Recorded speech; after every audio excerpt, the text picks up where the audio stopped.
Bonjour à toutes et à tous. Donc c'est une vidéo complète sur le test d'étanchéité à l'air. Cette vidéo est un peu longue parce que on va vraiment tout voir.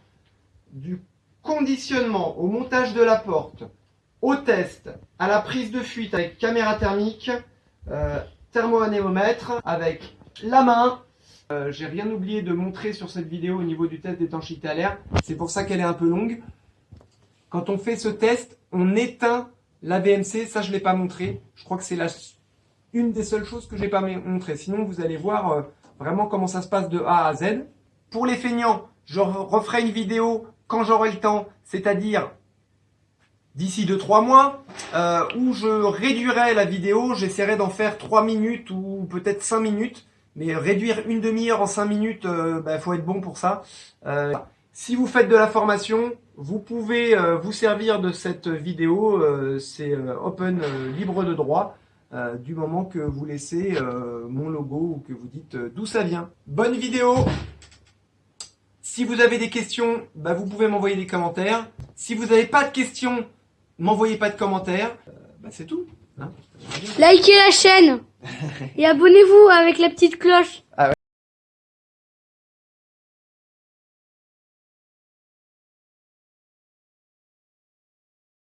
Où j'ai fait terminé, où j'ai fait un test d'étanchéité à l'air en méthode intermédiaire. Et là, on attaque la méthode finale. Donc, on va venir boucher toutes les extractions. Et on va venir boucher aussi toutes les entrées d'air et voir si on a le même résultat, un résultat meilleur ou moins bon que l'original.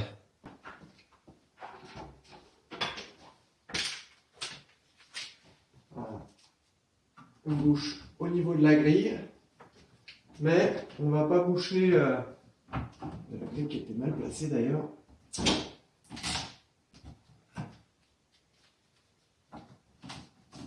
Voilà. Je bouge pas le tour parce qu'il peut y avoir des fuites d'air et du coup la grille fonctionnerait pas comme il faut. Donc je bouge vraiment que l'élément qui sort.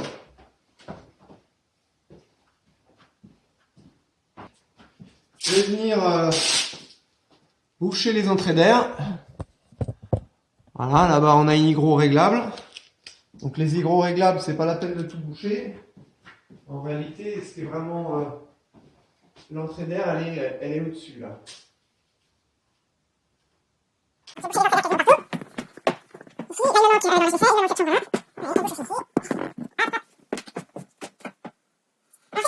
J'ai déjà fait un test, le test final, donc je sais qu'il est bon, mais en fait il y avait eu des gros problèmes au niveau du poêle à bois, et comme le poêle à bois était allumé, on a été obligé de refaire en surpression, parce qu'il y avait tellement de fumée qui rentrait.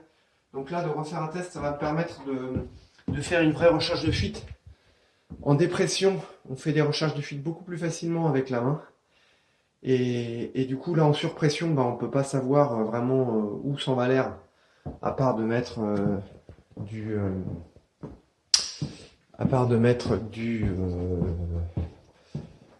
de la fumée partout.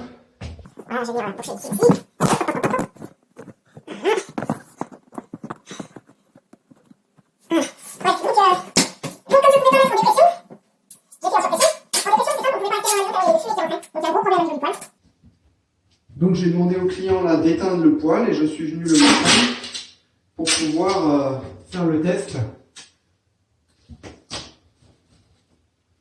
et faire la recherche de fuite, parce que même si le test est bon, on va quand même faire une recherche de fuite pour voir les points d'amélioration possibles.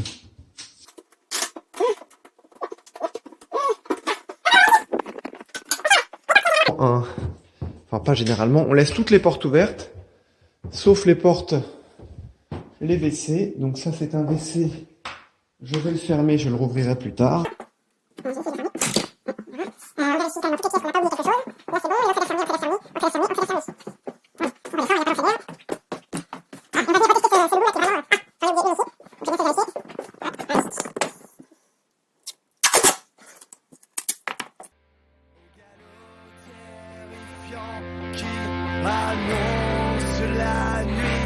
Mes amis m'accompagnent jusqu'au prochain rendez-vous.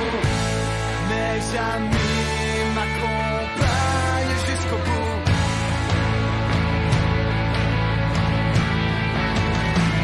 On a bâti des bons, des jours, des histoires au long cours.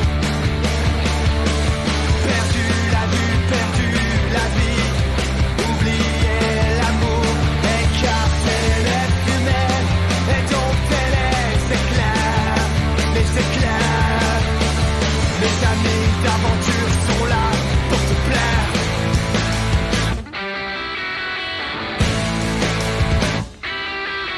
Vous m'avez vu danser dans le brouillard et ses détours, voler l'incident, précipiter les jours. Ensuite, ce qu'on va faire, c'est vérifier ici. Je vais faire le tour de la porte et je vais vérifier que ma porte, elle est bien étanche partout. Parce que ça, c'est dans les nouvelles normes, par rapport à travers la porte. On va pas forcément la vérifier et ça peut nous faire des grosses erreurs. Donc on va vérifier l'étanchéité à l'air de cette porte. Je vais vérifier partout au niveau de ma porte. Même si j'ai vérifié à l'œil, je vérifie de nouveau que j'ai aucune entrée d'air.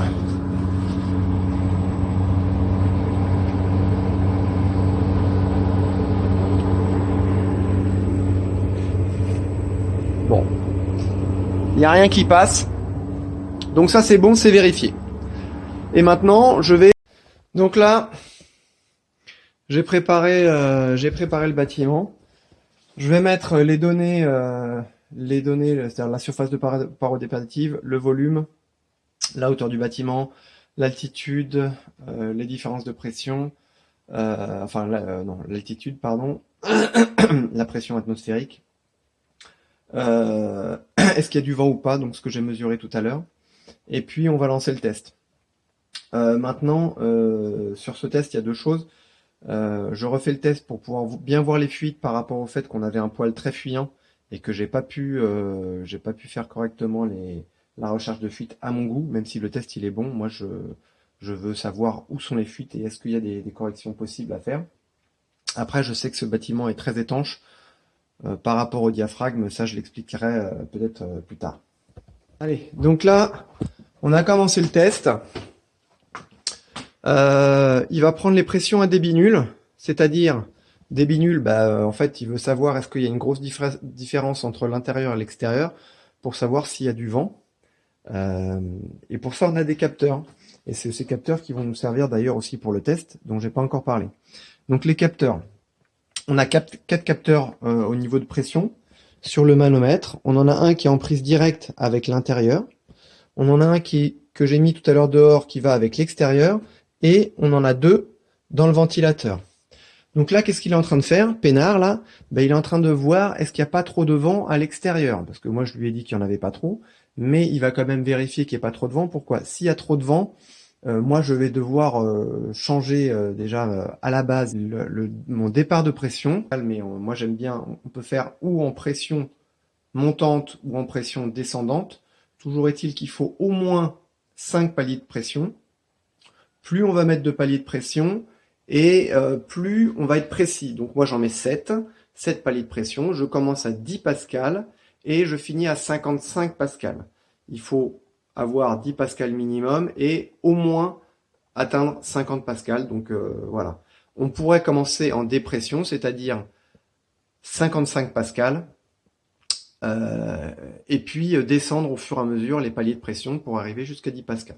Voilà, moi je fais dans l'autre sens, ça c'est chacun fait comme il veut. Deux autres choses, on va avoir où on va mettre en pression ou en dépression. Alors comment on va faire? C'est assez simple. Pour mettre en pression ou en dépression, il me dit que j'ai fini, donc je l'écoute. Pression ou dépression, on va mettre le ventilateur d'un côté ou alors on le tourne dans l'autre sens. Ici, on est en C1. Donc, ça, c'est les différents diaphragmes que je peux avoir pour pouvoir avoir plus ou moins d'air qui rentre. On est dans une maison que je sais très étanche à l'air parce que je l'ai déjà testé. Donc là, je me mets en C1 et je sais qu'en C1, normalement, ça devrait le faire. Elle va peut-être même me demander de diminuer un petit peu. C'est parti. Voilà. Le ventilo se met en marche et il va rechercher sa pression. On va voir ici en lecture directe. Alors là, je suis en N50, c'est pas ça que je cherche. Voilà, on va voir directement. Allez. J'ai mis la machine en marche depuis 5 secondes. Je sais déjà que mon test, il est à peu près dans les 0,20, 0,25. Il y a une marge d'erreur, mais là, ça me dit 0,22. Donc je sais déjà que mon test, il est bon. C'est aussi quelque chose qu'il faut savoir. Quand un opérateur vient chez vous faire un test d'étanchéité à l'air, il n'a pas besoin d'attendre la fin du test pour savoir si c'est bon ou pas. L'intérêt, normalement, c'est que normalement, on a les artisans qui sont présents. Si jamais on commence, on met en route le test et on voit, je sais pas moi, 1,6 ou 1,2 ou 0,9, on sait que le test est pas bon. Donc dans ce cas-là, c'est un peu la différence entre le bon et le mauvais chasseur. Il y a le bon opérateur et le mauvais opérateur.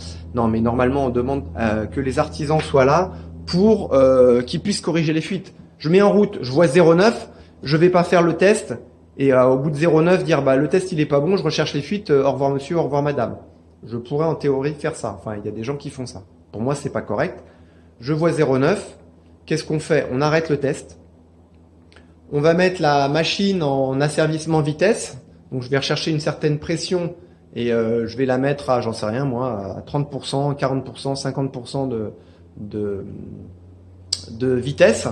Et puis, on va chercher les fuites. Et on va faire en sorte que on puisse corriger les fuites et que ces fuites, une fois corrigées, elles puissent nous permettre d'atteindre le test. Je fais mon boulot, il y a un problème. Il y a un problème, y a-t-il des personnes qui sont là qui peuvent corriger le problème?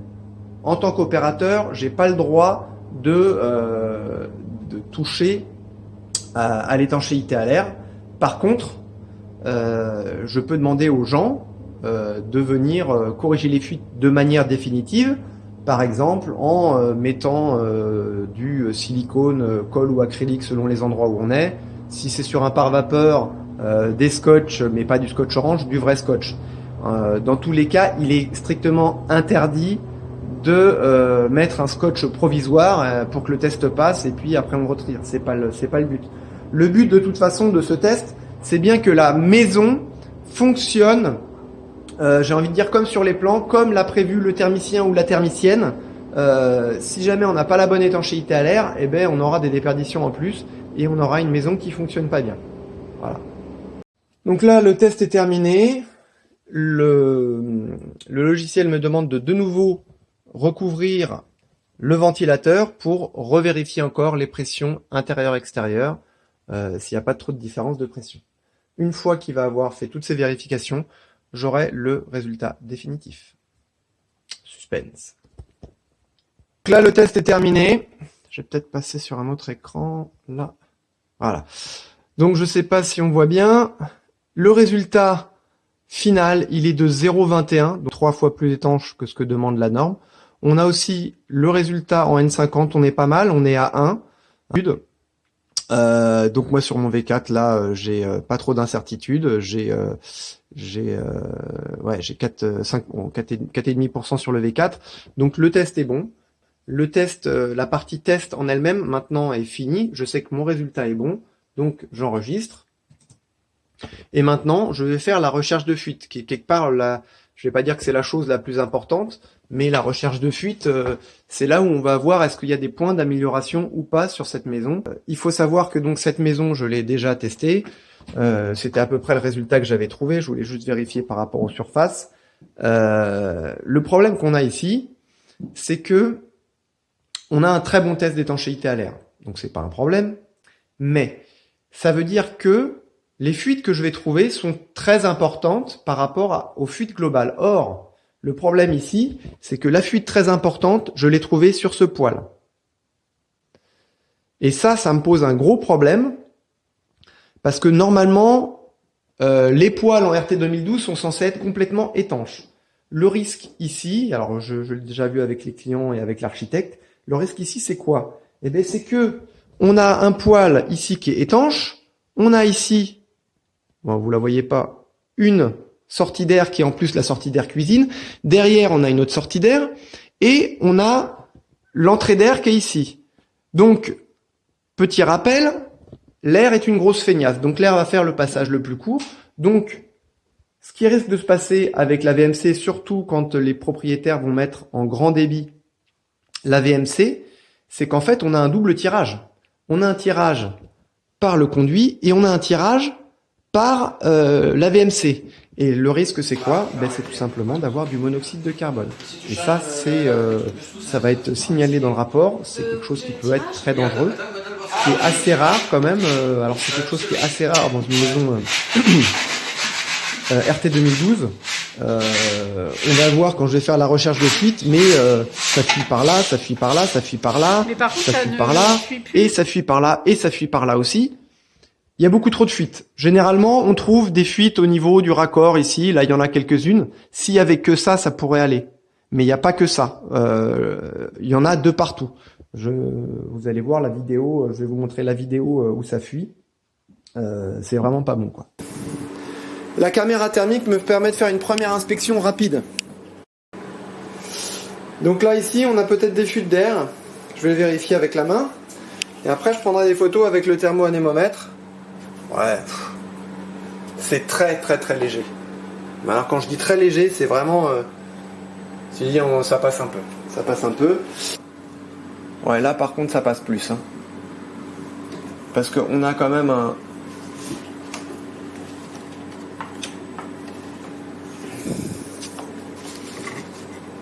Ouais, je le sens ici à la main. Donc tout ça je vais le noter.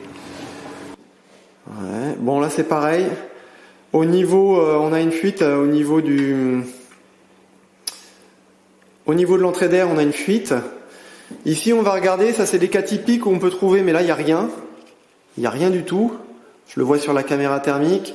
Quand on a des pénétrations comme ça de plancher, c'est vraiment là où on peut, ici aussi, on pourrait avoir des fuites d'air. Mais rien qu'à la caméra, je vois qu'il n'y a rien du tout. Voilà. Là, on voit mieux que c'est pareil, ça passe un petit peu au-dessus, donc je vais aller vérifier. Mais bon, ouais, c'est léger, c'est le raccord en fait entre le plastique et l'entrée d'air. On est sur une maison très performante, donc on a des fuites d'air qui sont vraiment minimes, hein, vraiment minimes.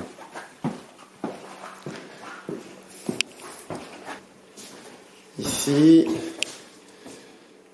bon là ici je pense qu'il y a un petit truc aussi.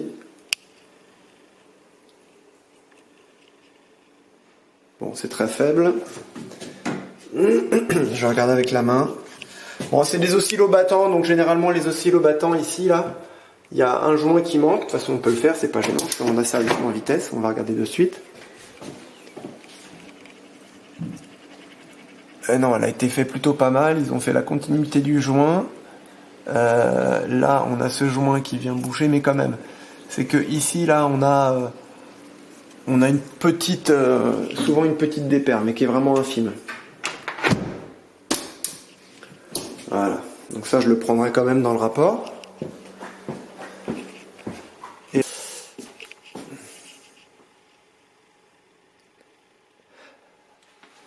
là, c'est encore autre chose, c'est à l'oreille.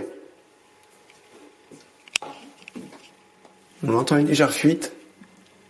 Ouais, que je retrouve ici au niveau du joint.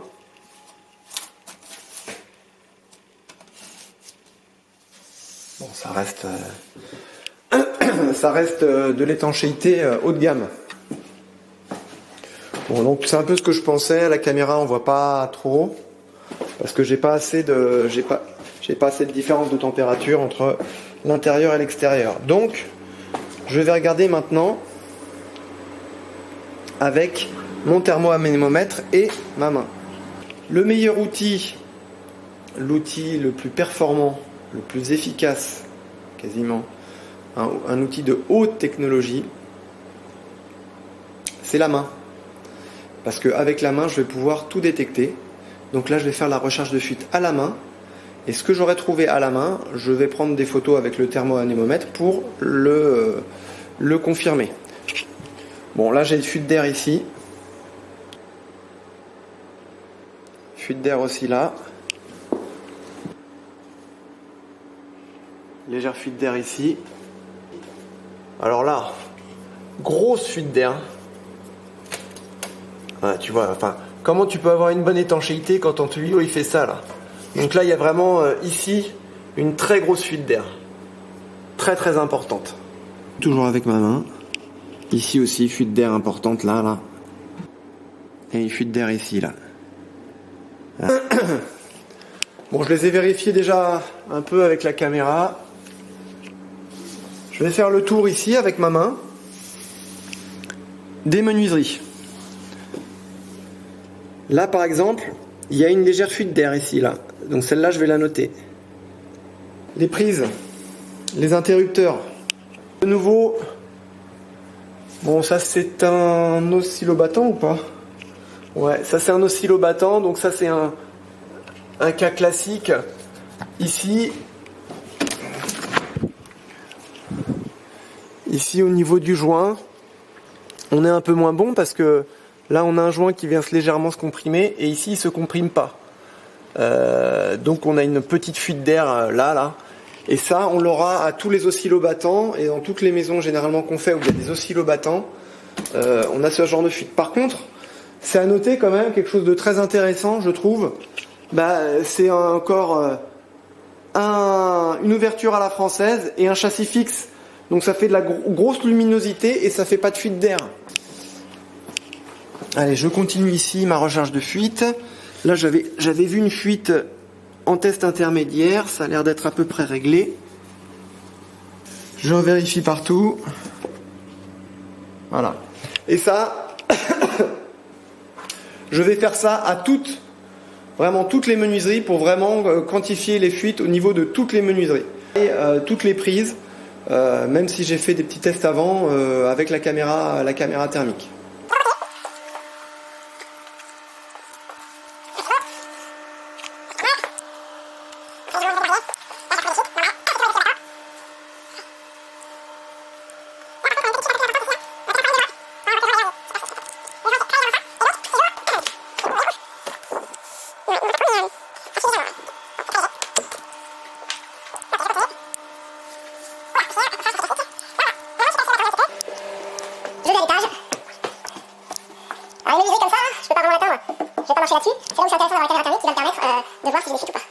Le tuyau. Là, j'ai vu que j'avais rien de toute façon. Ok. Toutes les pénétrations comme ça, c'est les trucs les plus dangereux. Quand on a une pénétration, mais j'ai vérifié à la caméra thermique, il n'y avait rien. Bon, c'est léger, oscillobattant. Ok, on continue. Toujours oscillobattant. Bien sûr, les prises, mais là, les prises, franchement, l'électricien, il a fait du très bon boulot. C'est à noter quand même parce que c'est pas toujours le cas, mais là, au niveau électrique, il n'y a rien qui passe, zéro.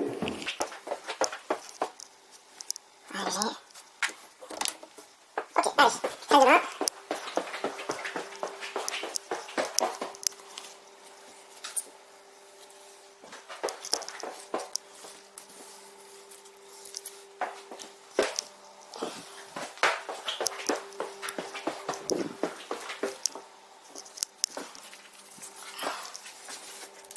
Évacuation aussi à vérifier. Parce que là, donc, ce sont des traversées d'étanchéité à l'air. Mais les gars, ils ont vraiment... non, c'est du bon boulot. Ils ont bien bossé. Hein. Ils ont bien bossé. Quand on est sur une maison, on est très très proche du passif hein, sur le résultat qu'on a là. Donc forcément, si on est proche du passif, c'est que ça a été fait avec grand soin. Je redescends et je vais vérifier les évacuations de la cuisine, les évacuations des toilettes. Et puis après, on va être bon. On va prendre des photos. Voilà, on peut pas voir, mais... Regarde. Toujours nickel au niveau de l'électricité. Moi, je dis... voilà, les artisans, ils ont plutôt bien bossé. Là, j'avais une évac, j'ai vérifié tout à l'heure. Celle-là. Et bien, c'est pareil, il n'y a rien. Ok. Là, maintenant, je vais prendre des photos ou des films que je transformerai en photos avec le thermoanémomètre. Thermoanémomètre à fil chaud qui va me donner la vitesse de l'air. Et je vais pouvoir quantifier un peu les fuites. Donc j'avais repéré une fuite ici. J'ai un linéaire d'ailleurs. Après, il faut que mon appareil photo fonctionne. Voilà. Ça, c'est pour la photo. Voilà, une dernière chose que j'ai pas faite, c'est vérifier les luminaires. Donc là, je vais aller... Ah, c'est chouette. Ça. Vérifier. Il n'y a rien. Parce que comme ça chauffe à la caméra thermique, j'aurais rien vu. Donc il faut quand même que je vérifie. Alors celle-là je l'ai pas allumée, ça tombe bien. Mais non, là il y a vraiment, il y a rien. Je vais vérifier là quand même. Un point sensible, mais je pense qu'il a été bien traité parce que, ouais, il y a rien. Il n'y a rien du tout. Je revérifie. Alors bizarrement, ça c'est un des coins les plus sensibles et c'est un des coins qu'ils ont le mieux traité. Hein. Là c'est très bien traité au niveau de l'étanchéité à l'air. Ok. Allez, j'arrête là. Donc très bon test d'étanchéité à l'air. Bilan. Très bon test d'étanchéité à l'air. Aucune fuite au niveau, quasiment aucune fuite au niveau de l'électricité, ce qui est rare, donc faut le noter. Des fuites au niveau des oscillobattants, hein, de tous les oscillobattants, là. Ça, ce qui est plus fréquent, c'est-à-dire c'est même à chaque fois. Mais ce sont des fuites qui sont très légères. Là où on a vraiment des fuites, et c'est important, vu qu'on a d'autant plus un Q4 qui est faible, que la moindre fuite est importante. Et là, moi, la fuite principale que je vois, et ça pose problème, c'est ces pépères-là. Mais quand même, le résultat global, 0,20 avec 5% à peu près d'erreur, c'est très très bon. C'est vraiment du beau boulot d'artisan au niveau de l'enveloppe, de l'élec, de la plomberie. Donc ça a été vraiment bien traité, quoi. Hein, on n'est pas très très loin du niveau passif. Pour avoir le niveau passif, il faudrait je pense que si on avait un poêle qui était complètement étanche, on serait au niveau passif. Maintenant, ce que je vais faire quelque chose qui n'est pas encore obligatoire, mais qui sera probablement obligatoire en RE 2020, c'est que on va tester, et ça je le fais à chaque fois que je fais un test d'étanchéité à l'air, on va tester les débits de ventilation.